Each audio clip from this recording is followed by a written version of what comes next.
Yeah. Hello, is this working? Okay.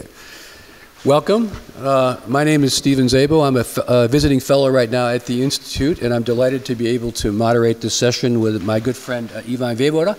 As you probably know, Ivan is well known to both on this side of the Atlantic and in Washington as well. In the U.S., he's one of those rare people that has really combined reflection with action. He's been both an academic and very much an activist, and also an important advisor in the Serbian government. Just to give you a little background, he served as vice president for programs at the German Marshall Fund in Washington, where we were together for 10 years.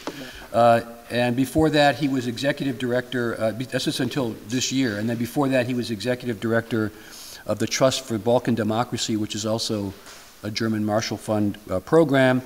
Before that, he also was involved in the Serbian government, serving as an advisor. He also worked for the Open Society Institute, right? Yeah. And he held academic posts in Macalester College and also Smith College in the U.S. and the University of Sussex. He's written extensively on democracy transition, totalitarianism, and post-war reconstruction. And of course, he was very much involved in the democratic movement in Serbia in the 1990s. So, Ivan, I'm delighted to be able to be back with you again. As you know, our topic today is really the French Revolution and the legacy of the French Revolution. So, I will turn it over to Ivan, and then he'll speak for a bit. I'll ask him a few questions, and then we'll open the floor for a discussion. So, Ivan. Steve, thank you very much, and let me just reciprocate in saying that Professor Steve Szabo is a renowned expert on Germany. He's written many books. He worked with Zbig Brzezinski, who was his professor, I believe, and ran something called the Transatlantic Academy in Washington at the German Marshall Fund with cooperation with several big German foundations, the Bosch Stiftung, Thyssen, and Zeit. And every year there was a different topic, and this year it all ended with a topic on Germany. But most of all, Steve is a wonderful person, and it's great that we're both together for this opportunity.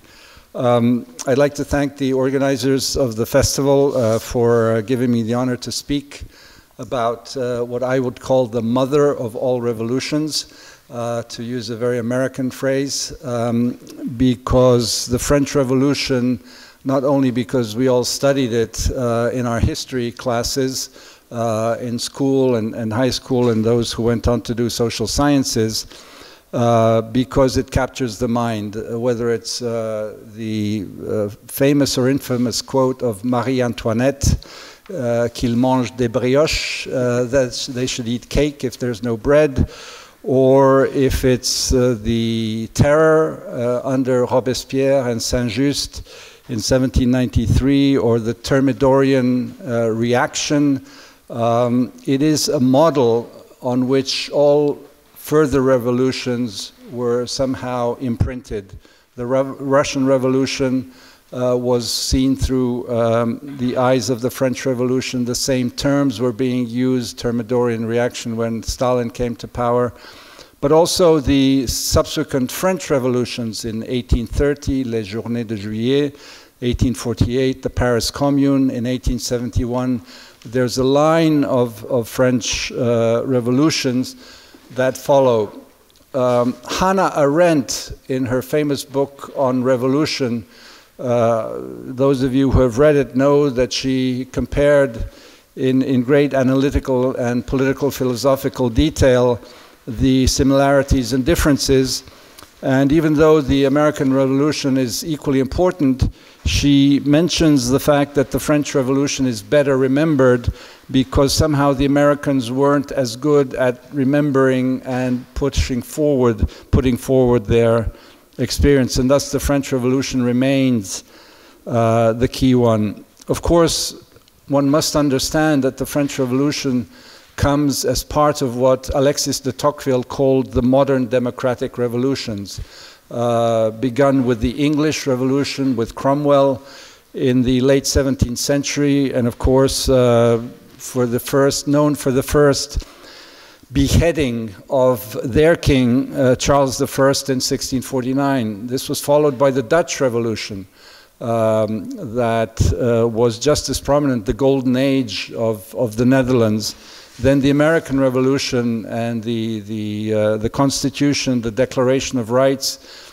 and then only the French Revolution. But then, so it forms part of a family of a transition, as we would call it today, an epoch-changing dynamic where basically Europe comes out of feudalism, where the rights of the nobility, of the clergy, and where the divine transcendence of power, the fact that power is seen, legitimized by the fact that God embraces the monarchy, the king, the queen, and so there's a line from the sky and God down to the king and over the people. So the sovereign is the king. What happens, and this is probably the most important feature of the revolutions, and in particular of the French Revolution, is this is really the end. This is where the people, the individual, become center stage of modern human society. As the American Constitution says, we the people. La souveraineté populaire, the sovereignty of the people. And this is basically the fundament on which we still stand today. The fact that we were born as modern political societies in those and during those revolutions. And again, the French one stands out because of everything that happened to it. Of course, this does not happen ex nihilo. It doesn't happen on the 14th of July with the storming of the Bastille Day, as it is called in English. It's the result of a long, both historical, societal, political, and intellectual dynamic. And the first one I would like to mention, of course, is the Enlightenment, les Lumières. And the names that are associated with it are, of course, the French encyclopedists, Montesquieu, Voltaire, Rousseau. But things are never as simple because there's a close relationship with those who are now going to leave the European Union, with the United Kingdom, with Britain, because the Scottish Enlightenment was very important in influencing the French Enlightenment. Hume, all the philosophers, and they were widely read by the French academics and thinkers of the 18th century. Montesquieu in particular was influenced and inspired by English politics, by the way that they managed after their revolution through more of an evolutionary process to come to the kind of relatively stable political system governed by a parliament. Yes, it was a monarchic parliamentary system, but still had the trappings of something stable where opinions were confronted and British society moved on. So just as in today's world, things were very interlinked, and we cannot observe this movement as something in the French Revolution that is a sui generis thing. It comes related to what's before and what's after.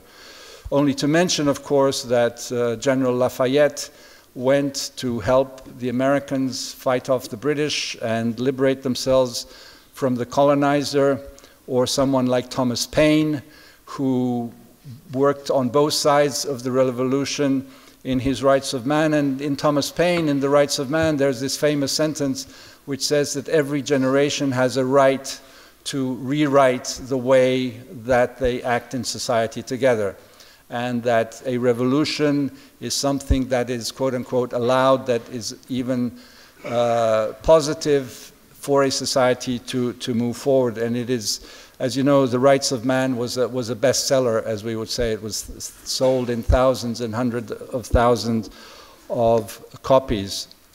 The same success in France was a book by an abbot, l'Abbé Sieyès, who wrote a book, Qu'est-ce que le tiers état? What is the third estate? The third estate are, of course, the people, because the two first estates, the clergy and the nobility, were those who, along with the king, were running a country. And so the rise of the citoyen, of the bourgeois, of those who actually made society work through their economic activity, rose slowly to to prominence.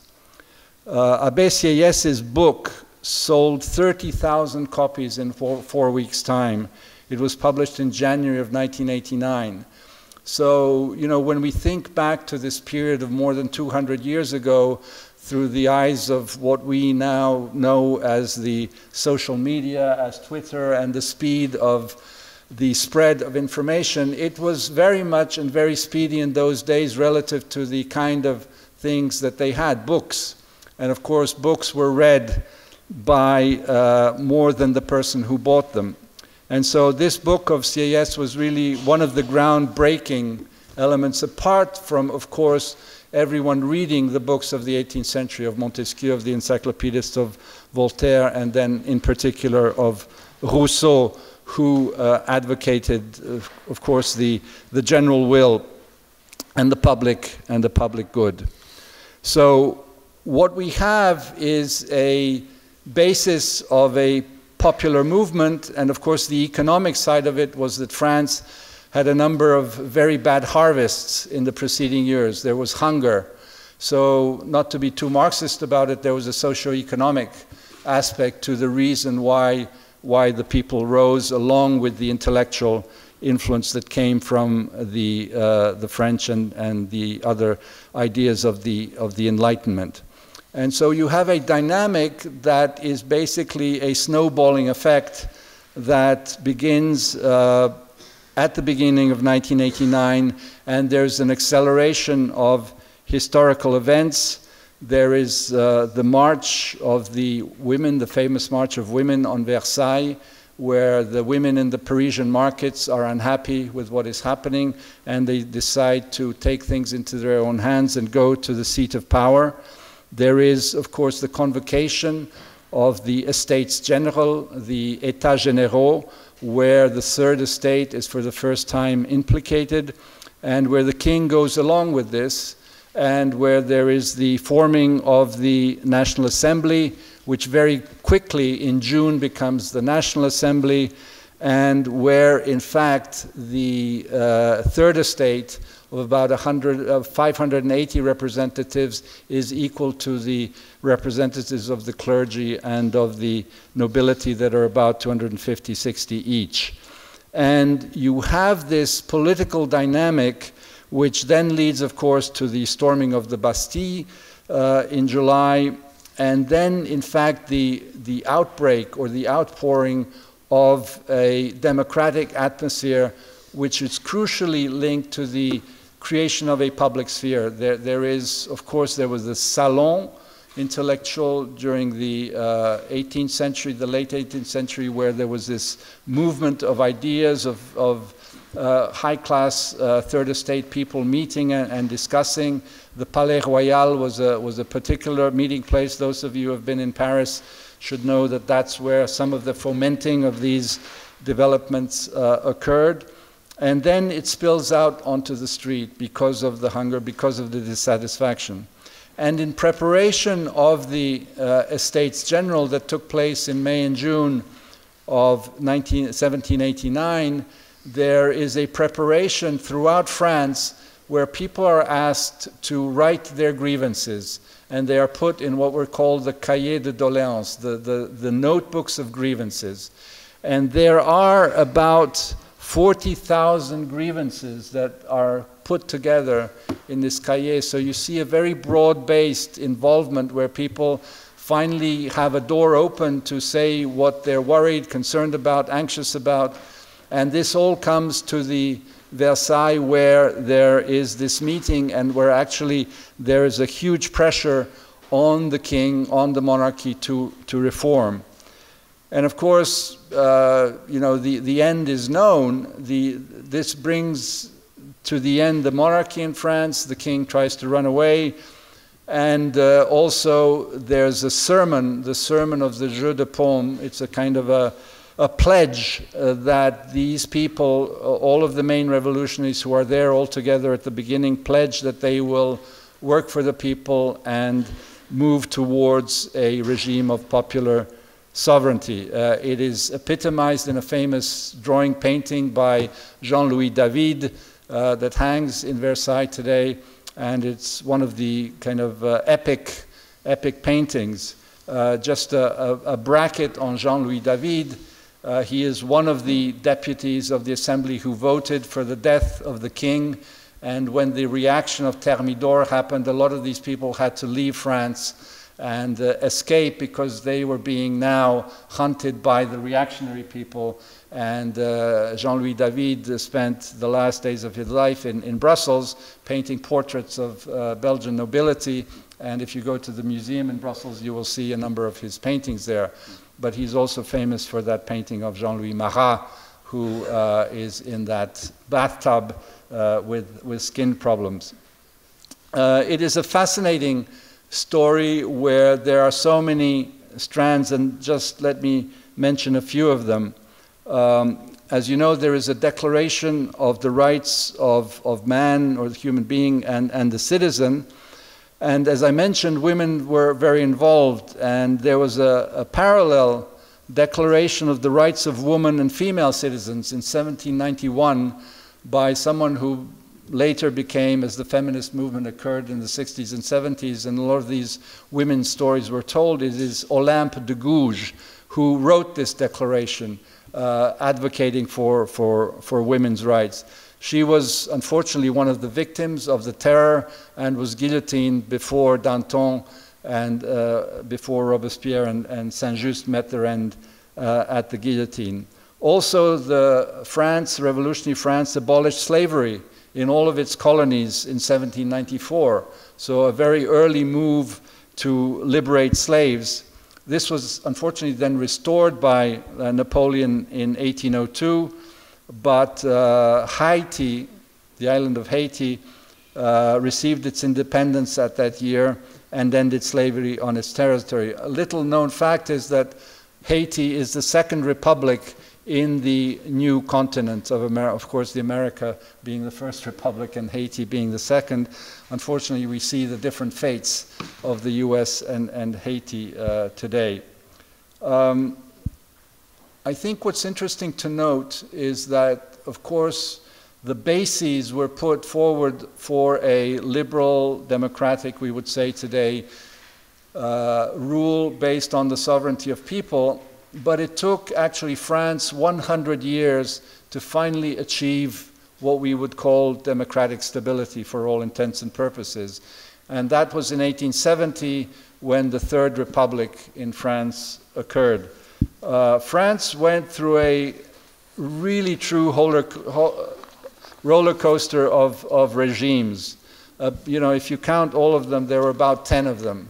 There was the Revolution, the First Republic, the First Empire with Napoleon, the restoration of the monarchy, the Second Republic, the Second Empire, the revolutions that I mentioned in July 1830, 1848, and then later in 1871. And so it's very important to note that time needs time, if I can put it that way.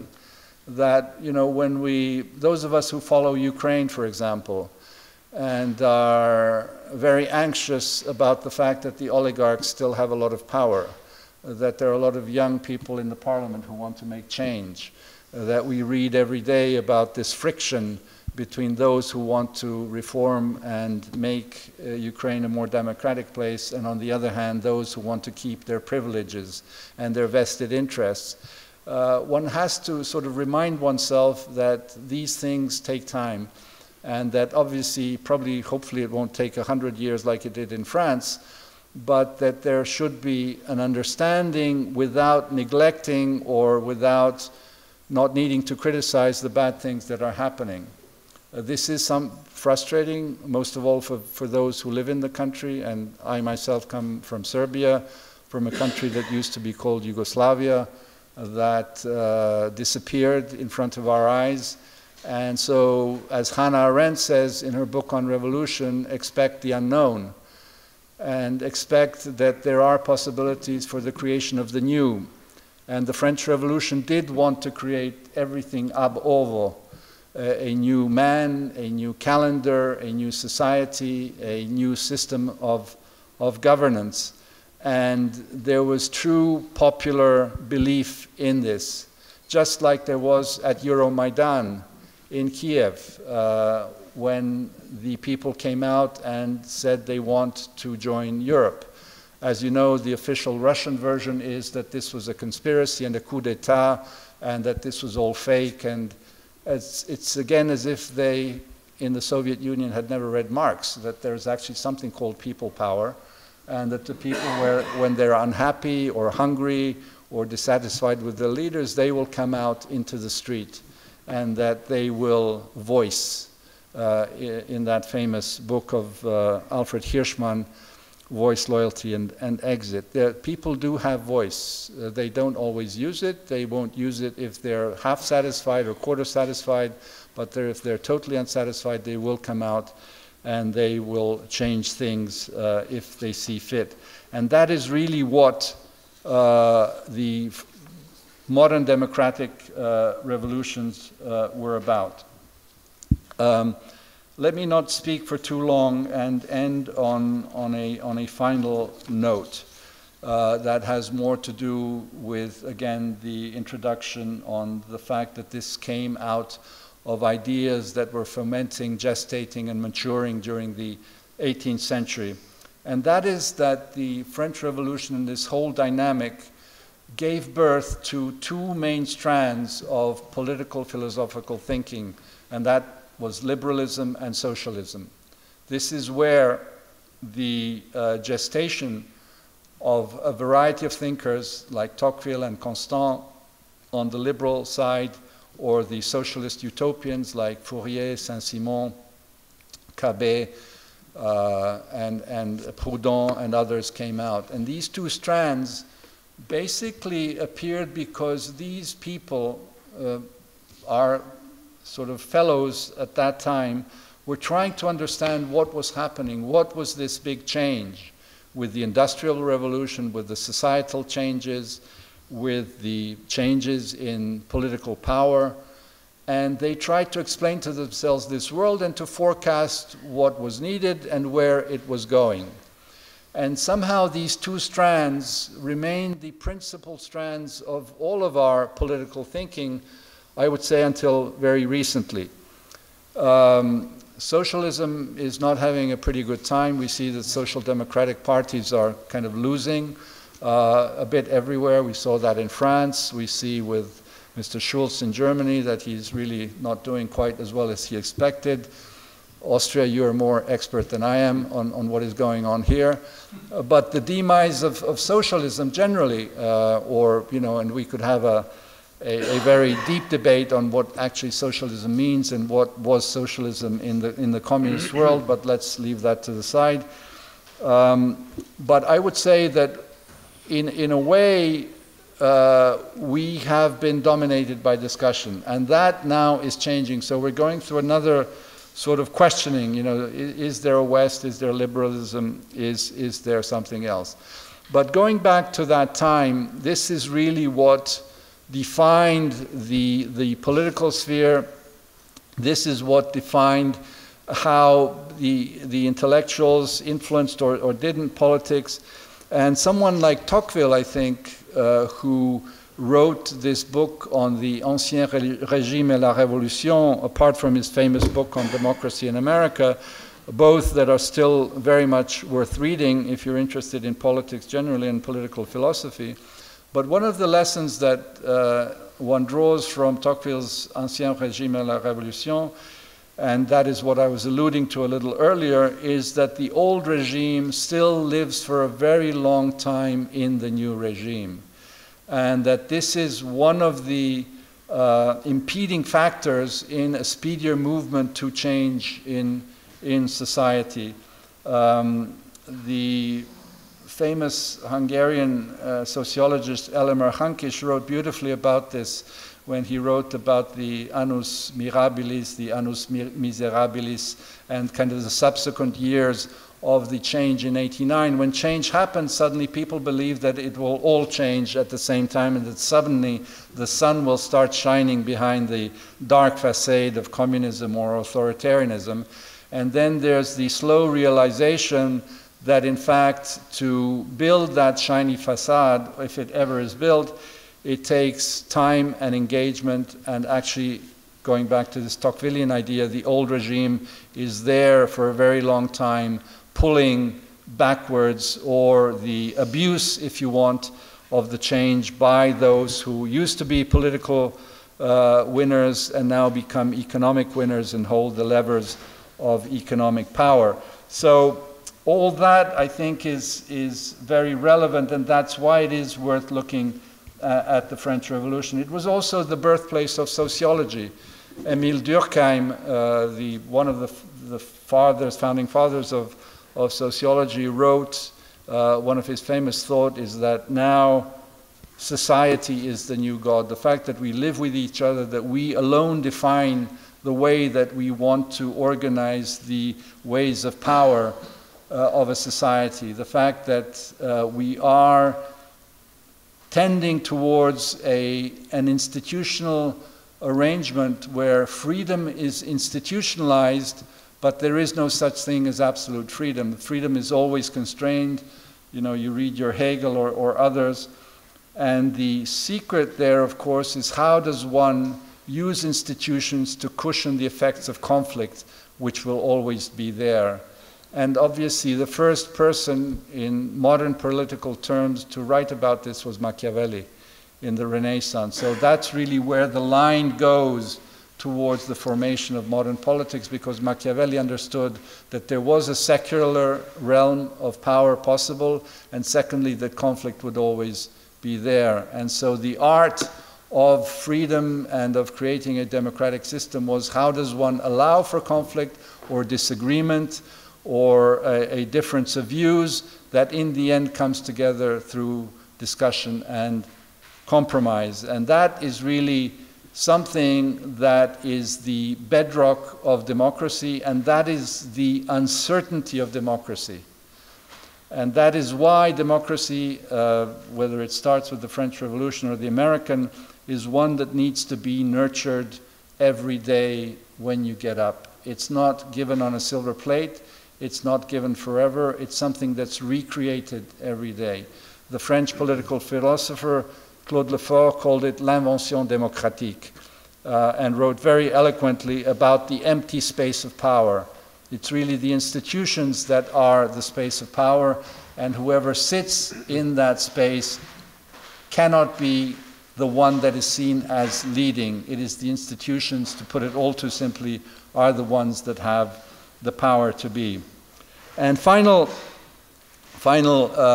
anecdote or thought is, I'm sure many of you have heard that during the visit of Richard Nixon to China in 1972, when the ping-pong diplomacy broke open the relations between the US and China, Zhou Enlai, the number 2 to Mao Zedong, was asked by one of the Americans, what do you think of the French Revolution?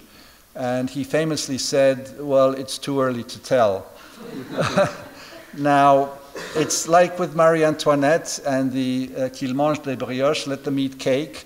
I went and did a bit of research. I did a lot of work on the French Revolution in 1989, and actually helped me understand all the difficulties that we in the post-communist world were going to encounter. And I was a little more, I would say, self-satisfied that I was informed about the difficulties that were going to occur, and thus a little less dissatisfied by the difficulties that occurred. But in these two aspects, it is actually Rousseau who, in his Confessions, says that a princess at one point in the mid-18th century said that they should eat cake. So there's a bit of apocryphal stuff here. And the same goes for Zhou Enlai. A British diplomat said actually that it was probably a misunderstanding that someone was asking Zhou Enlai about the 1968 French Revolution. And, and that of course, 4 years later, it was too early to tell. But of course, that is totally irrelevant, because this story is much more fun to say. Yeah, that he actually said, well, 200 years is a bit too early. Yeah, that's great. There we go, Steve. It's better for his reputation, too. Yeah. Thank you. It's a great quote. I didn't realize you said brioche, because in the U.S., when you say eat cake, you think of torta, you know, and not brioche, but in any case. Thank you so much, Ivan. It was really, I wish you'd come to the U.S. and say this to the American people, because they need to hear it. But anyway, I thought I would just ask a couple of questions more contemporary about the concepts today of liberty, equality, fraternity. But certainly when we have the discussion, feel free to go back to the French Revolution if you'd like. A couple of questions for you before we open it up. The first one, of course, and I have this bad feeling that we're at this end of a liberal era. There's a lot of discussion about this now. I'm just reading Karl Schorska's wonderful book about Vienna at the turn of the century, when he talks about the death of Austrian liberalism at that time. And I get the feeling sometimes we're going through that in the United States in different ways. But in any case, the key question I have concerns the balance between these three concepts, which are always in tension between those three. But do you see an imbalance today between liberty and equality, which is undermining fraternity? And given that we talk about in the U.S. as the 1%ers, or the increasing concentration of wealth and what that means. Absolutely. Thanks very much, Steve, to bringing it to contemporary issues and concerns that we all have. Two introductory points. And the first one is that, and Hannah Arendt talks about this very eloquently in her book on revolution, and that is the salience, the importance of the social question, what she calls the social question, as one of the main differences between the American and the French Revolution, and that finally the social question was really one of the reasons for the downfall of the French democratic process. We would probably say today the appearance of the terror under Robespierre, although I must say Robespierre is a very complicated figure, and those of you who like your Booker Prize novelists, Hilary Mantel, who wrote Wolf Hall and about Thomas Cromwell, wrote actually 25 years ago a great book on the French Revolution called A Place of Greater Safety, where she talks about the debates between Robespierre and Danton and Desmoulins.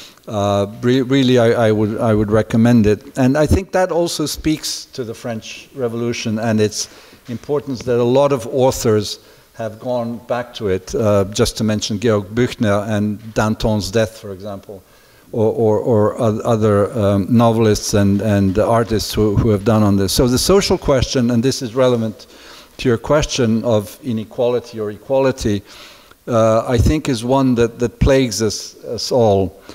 Fraternity, this is the second remark, we could today call solidarity, or the sense of belonging to a one humankind where one does have to pay respect to the rights of the other person, to be able to put yourselves into the shoes of the other person. A French philosopher, Emmanuel Levinas, wrote a book called L'humanisme de l'autre homme, the humanism of the other person, so as to understand, even though we're different, there are these needs to put oneself into the skin of the other and understand, and thus, just to mention it en passant, the Wir schaffen das of Angela Merkel, I think, is a kind of show of solidarity, whatever problems or disagreements we may have about the way it was done or announced or not announced. So I think the key point that I would like to make in answering your question is that certainly inequality today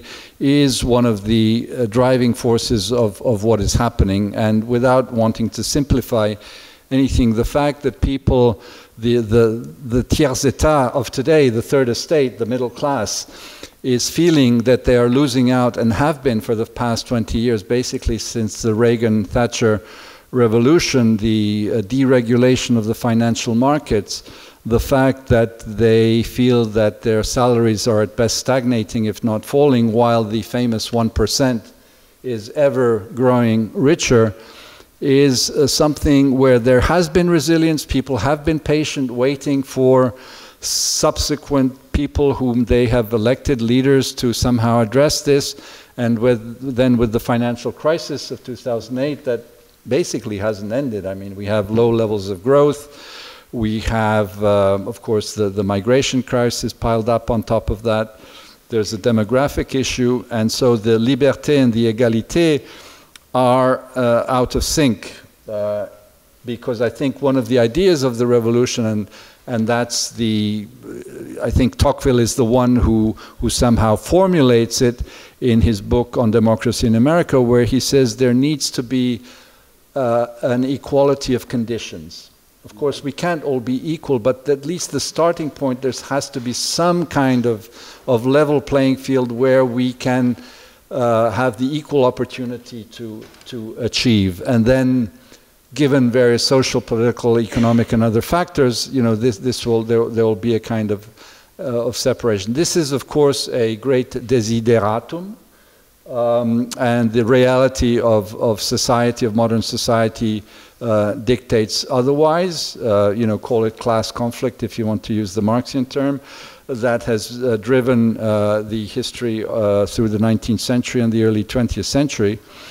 But the other aspect of it, which goes back to people power, is that the conditions of equality and liberty have always needed to be fought for in the street, in institutions. The right to vote, universal suffrage, the right to an 8-hour working day, the right of women to vote, all of these things. Again, it was not given by anyone on a silver plate. You know, let's remember that in Switzerland, women got the right to vote in 1971.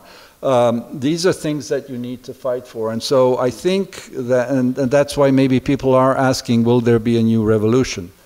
You know, will the pressures be such that people will go out? And things like Brexit and the victory of Trump, I would say, are manifestations of this dissatisfaction.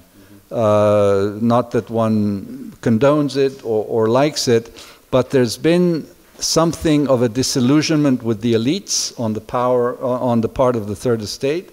There's been a disgruntlement about the fact that equality is being lost. And so there's a liberty being used to vote out or simply to want change. And unfortunately, as we see, that change is not always the change that one would democratically want. Yeah, I think it's a very good point. I think part of the problem, too, is that we don't have the kind of cohesive organizations that we had in the past, like trade unions that would help organize people, or political parties. I was just in Hungary yesterday talking to some young people who were trying to organize through the internet, you know, opposition. These are the people that did the opposition to the Olympic Games coming to Budapest and were successful in getting that change. But can the internet and the social media really make up for the solidarity that you had with, say, trade unions, political parties, like social democratic parties, and so on? One last question, I'll open it up, and that goes back to the idea of fraternité.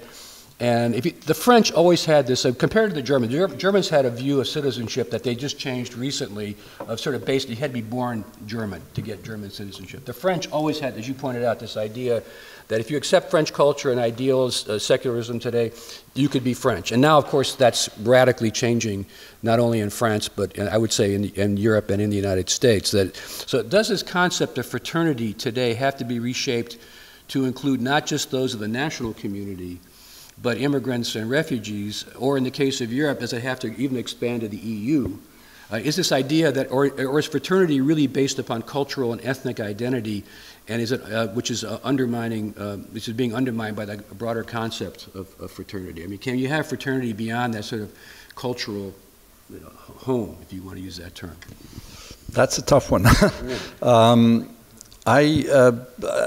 a true believer in Europeanness, but I never thought that a United States of Europe was possible, given our history here in Europe, and that there was always going to be this kind of balance between a kind of, at best, a multiple layered identity. You know, you're from Vienna, Austria, kind of Central Europe, and not making kind of too strong a hierarchy, but bundling that all together. And I think that's what kind of a lot of people who feel themselves Europeans would not renege on, you know, where their baseline is. I think one of the problems that we are confronting today is this fear of loss of ethnic identity, of culture. And then again, I think these things are more complicated than one is able to spell it out in words. This is coupled with this feeling about socioeconomic uncertainty driven by robotization, by, you know, what if I have a job, will I have one?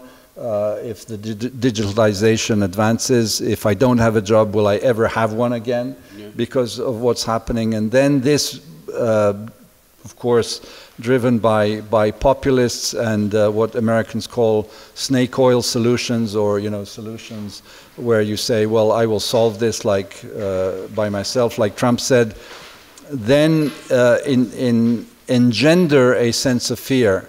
And fear has always been a sort of a driving factor. There's a great book on the French Revolution called La Grande Peur, the Great Fear, that drives some of these things, and that needs to be taken into account. I'd just like to mention a wonderful definition of democracy by István Bibó, again a Hungarian historian, who said democracy is the absence of fear. And I think that's the fear that has instilled in people now, because of the financial crisis, all of the migration crisis, is one that actually politicians need to steer and manage and to lead out. I think that's why Macron had the kind of success that he had. A minimalist definition of democracy, and I think it's relevant again to this question, is by Isaiah Berlin, who, when asked, what is sort of important for a good government, he simply said, it is to avoid the extremes of suffering. You wouldn't think that when you were asked, here, how do you see it? You'd say institutions, rule of law, etc. Things are much more basic at some point, and I think we're given, for example, what I went through in my former country, Yugoslavia, it was all the opposite. People like Milosevic and Tudjman went into the extremes of suffering because they wanted to retain power. But I think that the present day situation, I truly think that we are witnessing something that's ending in terms of this liberalism, socialism, and the liberal democratic.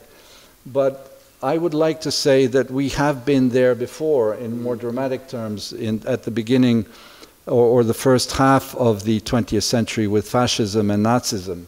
Very dark times, really the disappearance of anything that seemed rational, cultural, civilizational, crazy ideas about exterminating a whole people, millions of people dead, and yet we came out of it. So, given also that at a time when Europe was opening up, my country decided to go into the extremes of suffering, and we came out of it. I believe that, with engagement, and that is why people like myself and a lot of friends got engaged, because you simply don't give up. Some people do give up. Stefan Zweig goes off to Brazil and ends the way he does. I can't blame him. I admire him, and and an avid reader of his. But I think there are those who need to kind of stand up and fight for what is right, and not succumb to the present day dynamics, which doesn't mean we don't have to analyze them. On the contrary, we must see very clearly-eyed all the deep, dark sides that are happening at this moment. That is the only way to come out of this. Yeah, I think I would also recommend one of the permanent fellows at the Institute, Timothy Snyder's book on tyranny, which he goes into these very nice little pieces of what you can do to, as you were saying, to sort of fight back. Okay, we have 15, 20 minutes, so let me, please. I have a microphone will come over. Take that one. Yeah, we'll use this. Yeah.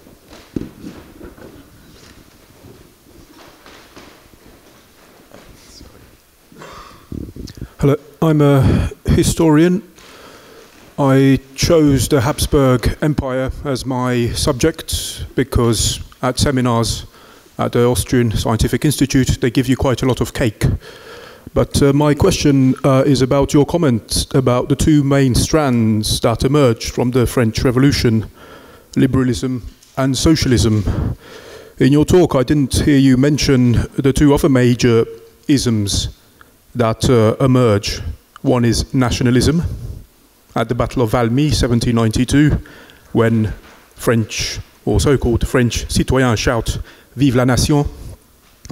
And the second one is colonialism. In the Third Republic, which you mentioned, they achieved democratic stability. Some historians have argued that this democratic stability is merely due to the fact that they sent the troublemakers, officers to Algeria and soldiers to different parts of the world, so that they do not create problems in the hexagon itself. So my first question is really about the importance of the revolutionary rhetoric, shall we say the legacy of 1789, in the French colonial project, with reference to philosophers like Condorcet. And my second one is about the toxification of isms. Nationalism, of course, has a very bad reputation today, which it maybe didn't have in former tijd. And also colonialism 100 years ago, as we would see looking at Jean Jaurès and Jules Ferry. These are partisans of colonialism. So toxification and the legacy of colonialism. Thank you very much for that question, and you're absolutely right that I should have mentioned both. I think nationalism is probably the more interesting one to look at because, as you said yourself, nationalism was a positive political force that went along with the democratic tendency towards liberty and freedom and creating a consciousness of a community. And of course, then that gets a sort of a mixed review through the era of Napoleon, who kind of goes out and spreads French civilization, the civilizational effort, and goes and conquers others. And interestingly, of course, in Spain, for example, then you have the appearance of what we would call modern partisan warfare and guerrilla fighting against the Spaniards. But on the other hand, you do have the remains of the mission civilisatrice. You know, in Ljubljana, for example, you have a square of the French Revolution. In a number of cities along the Dalmatian coast, you have streets named after General Marmont, who was Napoleon's consul in these towns. And there is a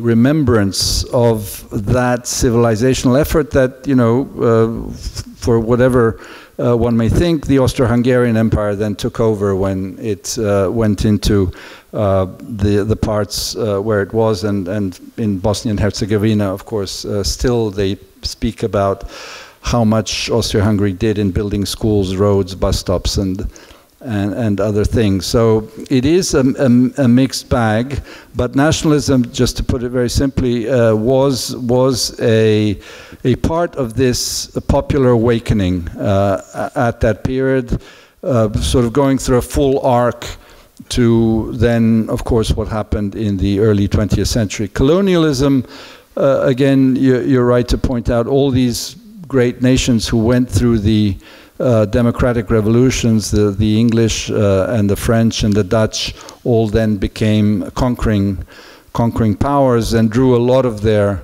wealth on that. And there was a very interesting BBC reportage which I saw about a month ago on how many wealthy aristocratic British families actually made their wealth on what was being done in India, for example. Of course, these are things you didn't learn. At some point I was in school in England, and of course this is something that is not part of understanding the complexity of how a country becomes so wealthy by, of course, exploiting others, not to talk about Belgium and Congo and all these others. So that's why I underscore the need to understand the complexity of the social, economic, and political dynamics that occurred, because we see in a kind of simplistic way, you know, the revolution just as the storming of the Bastille, but there was so much that happened before, during, and then the consequences of those events in later history, not only in a country like France, but, as you rightly say, around the world. Yeah, it also reminded me of that wonderful book by Raymond Aron, the wonderful French philosopher, historian, The Century of Total War, and he traces the total war back to the French Revolution, because after the French Revolution, you no longer have limited wars, you have wars that are fought for ideology with conscription armies. You no longer have professional armies, but it's part of this legacy of the French Revolution. Yeah, and the conscription army was really one of the binding, cementing factors of the nation, and the Napoleonic Wars were exactly that.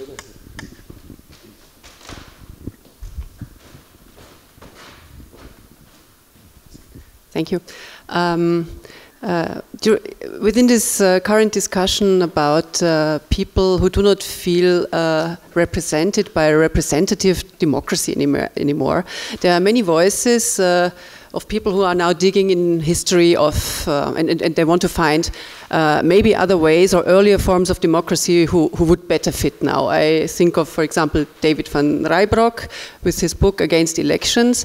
And in this book, where he goes back to the ancient Greek form of democracy with this lottery system, etc., he comes in a certain point in the book to the conclusion that the French Revolution, when it replaced aristocracy, it more or less replaced it with an elected aristocracy, meaning that the professional politicians that we have ever since, more or less, are part of the problem now, because more or less you cannot exchange the political personal, even if you vote for this or that party. I mean, this is a big discussion in Austria since 60 years of big coalition, more or less, that this not being able to vote politicians out of the whole thing, and that they are not representing the population anymore, because you don't have farmers and whoever there, but just people, just academics,